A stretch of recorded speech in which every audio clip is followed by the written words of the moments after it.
आवरू म्हटलं तरी आवरता येणार नाही, एवढी जनता आज पेटलेली आहे, एवढी जनता यांना आज कंटाळलेली आहे. कारण उघड उघड दिसतंय सगळं. ज्या पद्धतीने यांचं काम चालू आहे,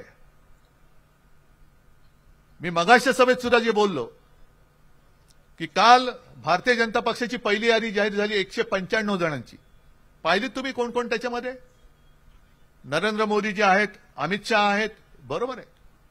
पण त्यांच्या बरोबरीने आणखीन एक नाव आहे, पहिल्या यादीत त्याला मानाचं स्थान मिळालंय, ते म्हणजे ज्याच्यावरती भारतीय जनता पक्षानेच बेहिशोबी संपत्ती गोळा केली म्हणून आरोप केले होते, चौकशी केली होती, त्या कृपाशंकर सिंहाचं नाव नरेंद्र मोदी आणि अमित शहाजींच्या बरोबर आहे. संताप एका गोष्टीचा येतो, वाईट एका गोष्टीचं वाटतं की जेव्हा आम्हाला, खरोखर सांगतो, मी उपासाने किंवा कुत्सिततेने बोलत नाही, मला त्याची गरज नाही, जे खरं आहे ते मी खरं बोलतो.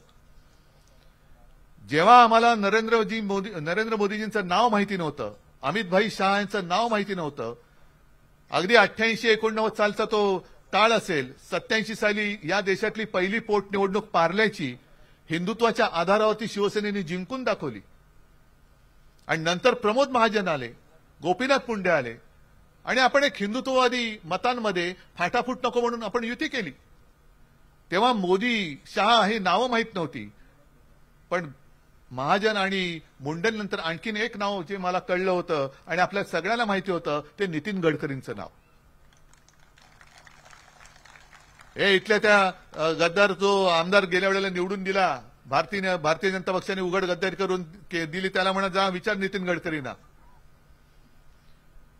आणि ज्या नितीन गडकरींनी आपल्या युतीच्या काळामध्ये अप्रतिम काम केलं, मुंबई पुणे रस्ता केला आणि धडाकेबाज माणूस, निष्ठावंत, संघाचा निष्ठावंत, भाजपचा निष्ठावंत, अन्याय झाला तरी चालेल पण मी पक्षशिस्त मोडणार नाही.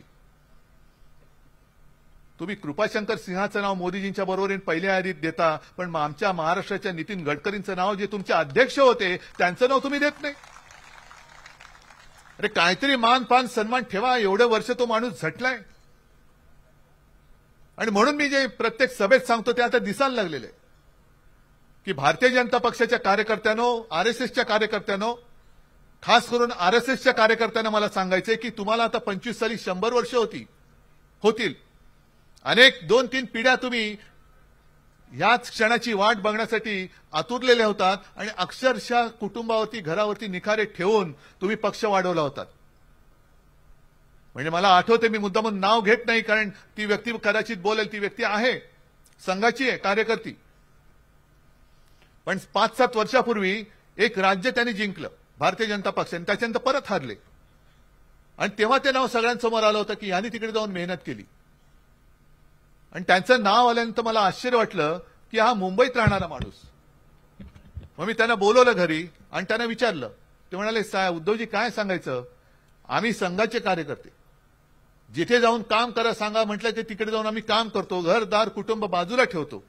आणि या राज्यात म्हणे आम्ही जेव्हा काम करायला सुरुवात केली, लोकांमध्ये जेव्हा फिरायचो आणि लोकांना जेव्हा कळायचं की हा संघाचा कार्यकर्ता आहे, अक्षरशः एखाद्या वेड लागलेल्या कुत्र्याच्या मागे लावत तशी लोक आम्हाला मारायला धावायची, तरी देखील आम्ही तिकडे थांबलो, पाय रोवून उभे राहिलो आणि आज तिकडे आम्ही जिंकलो.